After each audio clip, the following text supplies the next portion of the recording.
আসসালামু আলাইকুম। তো আমার কিছু না বলা কথা আমি শেয়ার করতে চাই আপনাদের মাঝে। কথাগুলো হচ্ছে এরকম, একদিন আমাকে মনে পড়বে কিন্তু সাহস করে ফোন দিতে পারবে না, লজ্জায় নিজেকে সংবরণ করবে। আমাদের এত এত গল্প আর স্মৃতি জমেছে যে তুমি অন্য কারো মাঝে আমার ছায়া দেখবে, কিন্তু সেখানে আমাকে পাবে না।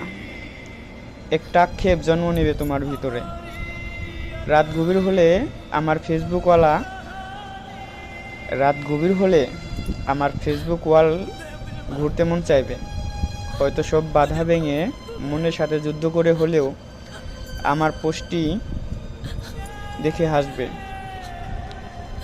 রাগ করবে, কিন্তু আমাকে সেই অনুভূতি বলতে পারবে না।